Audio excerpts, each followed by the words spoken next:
മാധവൻ ലോകകപ്പിലേക്ക്. ആ ലോകകപ്പിലേക്ക്.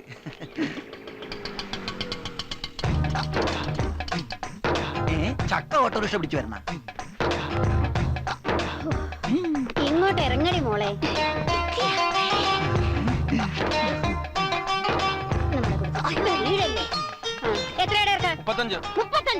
ഞങ്ങൾ രണ്ടുപേരല്ലേ നിന്റെ കുന്നാട്ടത്തിൽ കയറിയിരുന്നുള്ളൂ. നിങ്ങൾ രണ്ടുപേര് മാത്രമല്ലോ, കൂടെ ഒരു ഫുൾ പ്ലാവൂലേ, അപ്പൊ 35 ആവും. അവിടെ നിൽക്കും.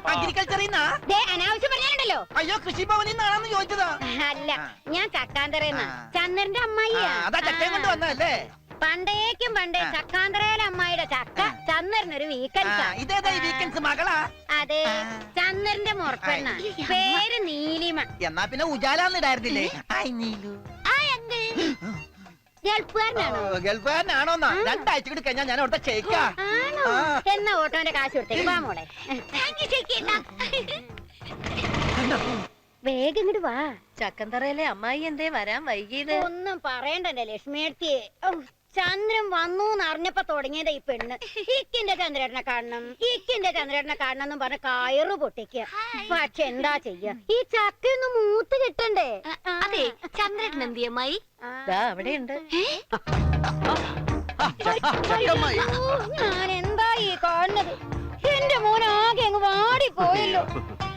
നീ എന്താടി അന്യനെ നോക്കണത് പോലെ വാ പൊളിച്ച് നിക്കണത്? ഈ തേനിലിച്ചൊക്കെ ചന്ദ്രനോട് കൊടുക്ക്.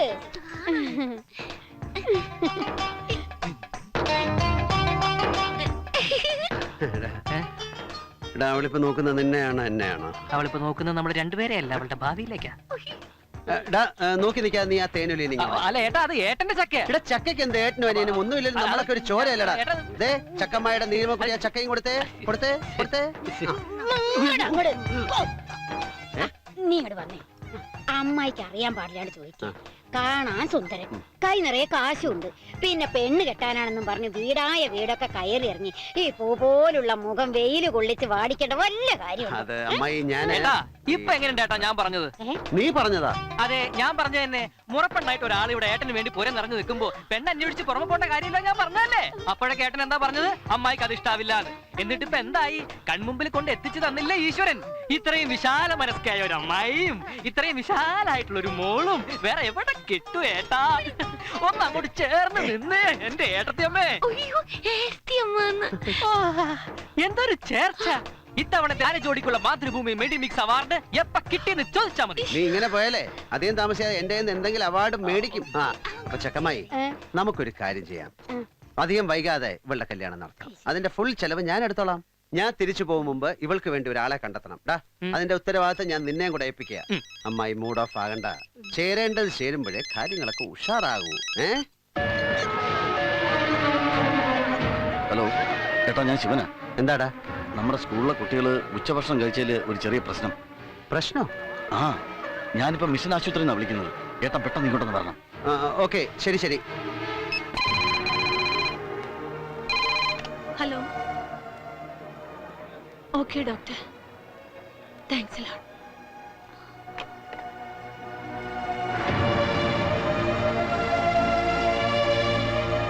നിങ്ങൾ ഇങ്ങനെ വിഷമിക്കാൻ മാത്രം ഒന്നും ഉണ്ടായിട്ടില്ല. ചോറ് വെച്ച അരിക്ക് ഇത്തിരി പൂപ്പുണ്ടായിരുന്നു.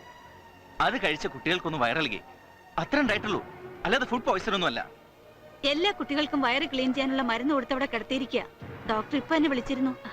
ഞാൻ പറയുന്നത് നിങ്ങൾക്ക് വിശ്വാസമാകുന്നില്ലെങ്കിൽ ആശുപത്രിയിൽ പോയി നോക്കാം. എന്താ ഈ പറയണേ? ചന്ദ്രൻ നടത്തുന്ന സ്കൂളിനെ പറ്റി ഞങ്ങൾക്ക് വിശ്വാസക്കുറവോ? ഒരു കാരണവുമില്ലാതെ കുട്ടികൾക്കൊക്കെ വയറിളക്കവും ഛർദിയാണെന്ന് കേട്ടപ്പോ അതെന്താണെന്ന് തിരക്കാൻ വേണ്ടി വന്നേ ഉള്ളൂ.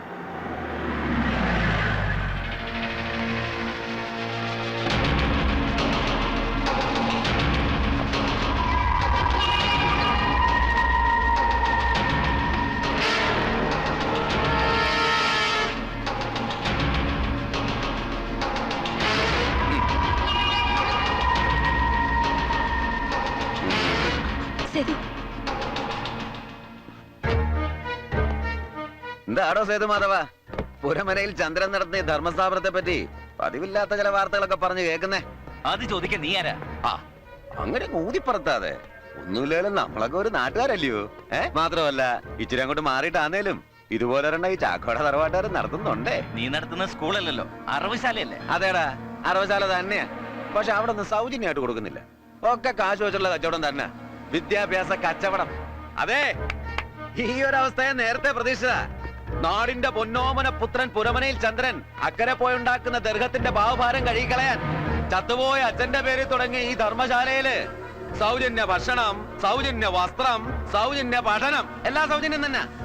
പക്ഷേ ഈ പോക്ക് ഇങ്ങനെ പോയ വിഷം കലർത്തിയ ഉച്ചച്ചോറ് ഞണ്ണിയതിന്റെ പേര് ചത്തൊടുങ്ങുന്ന മക്കളുടെ ഈ തന്തമാർക്ക് സൗജന്യമായിട്ട് ശവപ്പെട്ടി വിതരണം ചെയ്യും പുരമനെ ചന്ദ്രൻ. കിട്ടിയ തക്കം നോക്കി ഇവിടെ കയറി വന്ന് സന്ധ്യയിലൊക്കെ വിളിച്ചു പറഞ്ഞോണ്ടല്ലോ, പിന്നെ സൗജന്യമായിട്ട് ശവപ്പെട്ടി പണിയുന്നത് നിനക്കായിരിക്കും. ഓഹോ,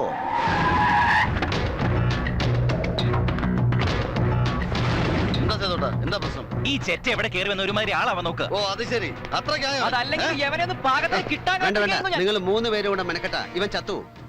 നിനക്ക് എന്താ ഇവിടെ കാര്യം? നിന്റെ ഏതെങ്കിലും വകയിലുള്ള സന്തതികൾ ഈ സ്കൂളിൽ പഠിക്കുന്നുണ്ടോ? അല്ല, അതല്ലല്ലോ എന്റെ ശരി. അതാണ് അതിന്റെ ശരി. വാ, അപ്പൊ അങ്ങനാണ്. തഞ്ചത്തിൽ ചന്ദ്രനെ താറടിച്ച് കാണിക്കാൻ നിന്റെ അപ്പൻ ബ്ലേഡ് വർക്കി പറഞ്ഞു വിട്ടതായിരിക്കും. ദാ കണ്ടില്ലേ, ആ പാവത്തിനെ കൊലയ്ക്ക് കൊടുത്തതിന്റെ കണക്ക് കാലങ്ങളായി ബാക്കി നിൽക്കുക ചന്ദ്രന്റെ നിഘണ്ടുവില്. അതിനിടയ്ക്ക് ഇതുപോലുള്ള സർക്കസ് ഒന്നും വേണ്ട. ഇത് ചന്ദ്രന്റെ മണ്ണ, അക്കരെ പോയി കഷ്ടപ്പെട്ടുണ്ടാക്കിയ മണ്ണ്. എന്റെ അനുവാദമില്ലാതെ ഒരുത്തനും ഈ മണ്ണിൽ കാലുകുത്തുന്നത് എനിക്ക് ഇഷ്ടമല്ല. അതുകൊണ്ട് ചെല്ലേ, ചെല്ല് ചാക്കോച്ച.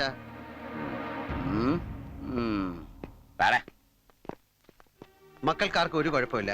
നിങ്ങളൊക്കെ വീട്ടിലേക്ക് വയ്ക്കോ. കുട്ടികളെ വീട്ടിലെത്തിക്കാനുള്ള എല്ലാ ഏർപ്പാടുകളും ചെയ്തിട്ടാ ഞാൻ വന്ന. വയ്ക്കോ. പറഞ്ഞത് കേട്ടല്ലോ, എല്ലാവരും പോയിക്കോളൂ, ഒന്നും പഠിക്കാനില്ല, പോയിക്കോളൂ. അളിയനോട് പോയി. അത് ശരി, അപ്പൊ അതാണ് കാര്യം. ഹൈ ബി പിയും അണി ബിയും ഒരുമിച്ച് ആക്രമിച്ചൊരു ദുർബല നിമിഷത്തിൽ അറിയാതെ പറ്റിപ്പോയ ഒരു കയ്യബദ്ധമാണ് ഇന്ന് ആ വയറിളകിപ്പോയത് അല്ലേ? ഒരു കൊച്ചു തിരുമറി, ഒരു ഗോഡൌൺ തിരുമറി. ആ തിരുമറി പിള്ളേരെല്ലാരും കൂടി ഇങ്ങനെ സംഘം ചേർന്നിരുന്ന് തൂറി മറിക്കുമെന്ന് ഞാൻ പ്രതീക്ഷിച്ചില്ല സുലൈമാനെ. ഒരു മുന്നറിയിപ്പും ഇല്ലാതെ ചന്ദ്രനളിയൻ വരുന്നു എന്നറിഞ്ഞപ്പോ ആ വരവെന്ന് ബ്ലോക്ക് ചെയ്യാൻ വേണ്ടി ഞാൻ നെട്ടോട്ട് ഓടിയത് നിനക്ക് ചന്ദ്രനളിയന്റെ പ്രസൻസിൽ ഇങ്ങനെ ഒരു വയറിളൊക്കെ ഒഴിവാക്കാൻ വേണ്ടിയായിരുന്നു. അവിടെ ഇരിക്കട്ടെ. എന്താ വേണ്ടേ? പെങ്ങളെ കെട്ടിയവനെ വെറും ഒരു അളിയനായി കാണുന്നവനല്ല ചന്ദ്രേട്ടൻ. ആ മനസ്സ് എനിക്കറിയാം. ആ, അതറിയാവുന്നത് കൊണ്ടാണ് നിന്നെ ഞാൻ ഇങ്ങോട്ട് വിളിപ്പിച്ചത്. ആണല്ലോ, ഇനി ഞാൻ അത് എടുത്തോട്ടെ. എടുത്തു. നേർച്ച വരിച്ചത് കഴിച്ചു. നീ വന്നത് പേര് അന്വേഷിച്ചല്ലേ? ആ ചന്തി പറയുന്ന പേര്. എന്തൊക്കെ ത്യാഗം സഹിച്ചും ഞാൻ നിന്റെ കൂടെ നിൽക്കും. ഇപ്പൊ ഞാൻ വേറിട്ട് നിൽക്കുക. ആ പേര് തിരിച്ചു പിടിക്കാൻ നീ എന്നെ സഹായിക്കും. ഇപ്പൊ ഈ വീറൊന്ന് അകത്താക്കാൻ അളിയൻ എന്നെ സഹായിക്കോ? ഒരു സുലൈമാനുമില്ല. Vary four ഈച്ചതാ സുലൈമാനെ. നീ പറഞ്ഞ അവൻ കേക്കും. ചന്ദ്രേട്ടന്റെ ചെവിക്ക് കുഴപ്പമില്ലാത്ത കൊണ്ട് ഞാനല്ല ഏത് പൊട്ടം പറഞ്ഞാലും ചന്ദ്രേട്ടൻ കേൾക്കും. പക്ഷെ വിഷയം തിരിമറിയായതുകൊണ്ട് തിരിച്ചിങ്ങോട്ട് പറയുന്നത് എന്താണെന്ന് കേട്ടാലേ പറയാൻ പറ്റൂ. ഈ ഒരു അവസ്ഥയിൽ ഇങ്ങനെയൊക്കെ പറഞ്ഞ എന്റെ ബി പി കൂട്ടി വീണ്ടും വീണ്ടും ഹണിബി അടുപ്പിക്കാതടാ. കാര്യം അവനാണ് തീറ്റിപ്പോറ്റുന്നതെങ്കിലും 3 പെമ്പിള്ളേരുടെ അച്ഛനാടാ ഞാൻ. അതൊക്കെ ഓർമ്മയുണ്ടല്ലേ? ഈ പ്രശ്നത്തിന്റെ പേരിൽ അളിയൻ എനിക്കെതിരെ എന്തെങ്കിലും ശിക്ഷാ നടപടി എടുത്താൽ പിന്നെയും മനാത്തൊടി മാധവൻ മാനം നോക്കി കാലം കഴിക്കേണ്ടി വരും. എന്തിനു വേണ്ടിയിട്ടാണ് അളിയൻ ഈ വൃത്തിയായിട്ട് പണി കാണിച്ചത്? മക്കളെ കെട്ടിച്ചേക്കാൻ വേണ്ടിട്ടോ? സ്കൂളിന്റെ മേലധികാരിയാണെന്ന് പറഞ്ഞ് നടക്കുന്നത് നന്നാക്കാനല്ല, നശിപ്പിക്കാനാണെന്ന് ഇപ്പൊ മനസ്സിലായി. ചേച്ചി അവിടെ ഹെഡ് മിസ്ട്രസ് ആയിട്ടിരിക്കുമ്പോ ഇതുപോലെ നാറിയ പണി അളിയൻ കാണിച്ചത് അത് അങ്ങനെ അങ്ങോട്ട് വിട്ടുകൊടുക്കാൻ പറ്റും? ഇതൊക്കെ പിന്നെയും പറഞ്ഞ് അവളെ വിഷമിപ്പിക്കുന്ന എന്തിനാ? അവൾ അറിഞ്ഞിട്ടാണ് അവൻ ഈ തോന്നിയാസം ചെയ്തത്. അറിയണോ അമ്മേ? അല്ലെങ്കിൽ ഇതുപോലൊക്കെ സംഭവിക്കുമ്പോഴേ അറിയൂ. ഏട്ടൻ ഇങ്ങോട്ട് വരുന്നു അറിഞ്ഞപ്പോ എന്തായിരുന്നു അളിയന്റെ വെപ്രാളം? ഇപ്പോഴല്ലേ മനസ്സിലായത് കള്ളത്തരം. ഉച്ചക്കഞ്ഞിക്കുള്ള അരിയില് പൂഴി വാരിട്ടിട്ടാണോ സമ്പാദിക്കുന്നത്? ഏട്ടന്റെ സ്ഥാനത്ത് ഞാനെങ്ങാനും ആയിരുന്നെങ്കിൽ മുക്കാലി കെട്ടിട്ട് തല്ലിയേനെ. ഗണേശ, മതി പറഞ്ഞത്. ആ, അതാ കുഴപ്പം. ഏട്ടൻ തന്നെയാ അളിയന് വളം വെച്ച് കൊടുക്കുന്നത്. ആ, ദാ വരുന്നുണ്ട് അരിക്കള്ളൻ അളിയൻ.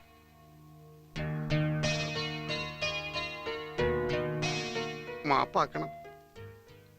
ഒരു തവണ, ഒരേ ഒരു തവണ മാപ്പാക്കണം.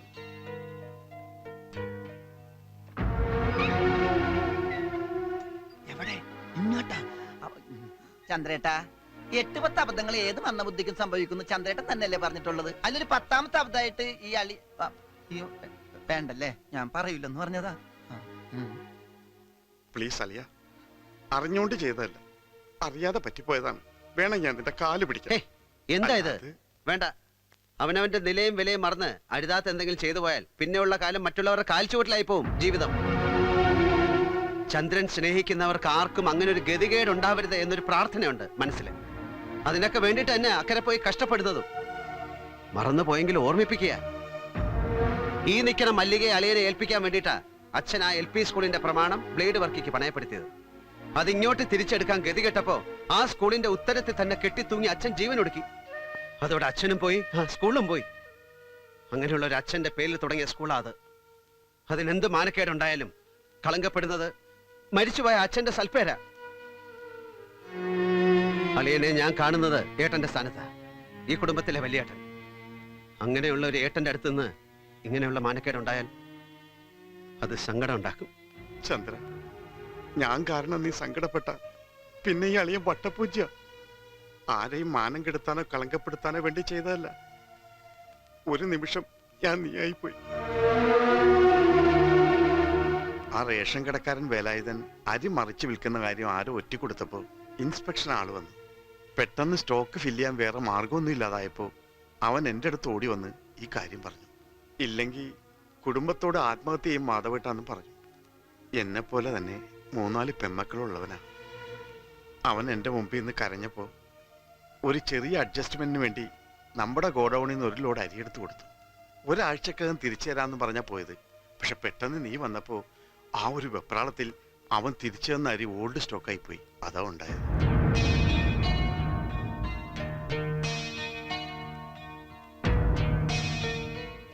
ആരായാലും കൺമുമ്പിൽ വന്ന് കരഞ്ഞു കൈനീട്ടിയ അവരെ വെറും കൈയോടെ തിരിച്ചയക്കരുതെന്ന് നീ തന്നെയല്ലേ പറയാറ്. അല്ലാതെ അരി മറിച്ചു വിറ്റ് ജീവിക്കാൻ എനിക്കെന്ത് ഗതികേടാ ഉള്ളത്? ഞാൻ പുരമനയിൽ ചന്ദ്രന്റെ അളിയനാടാ. എന്നാ പിന്നെ ഈ കാര്യം അളിയൻ ആരോടെങ്കിലും ഒന്ന് പറയാമായിരുന്നില്ലേ? വെറുതെ എല്ലാരെ കൊണ്ട് പറയിപ്പിക്കാൻ. അല്ല, അത് പിന്നെ അങ്ങനെ പറ്റിപ്പോയി. സോറി അലി. ഇനി ഇവിടുന്ന് അങ്ങോട്ട് അരി ആയാലും ആനയായാലും നോ തിരിമറി. അപ്പോഴേ കാര്യങ്ങളൊക്കെ ഒരു ഉഷാറാകും.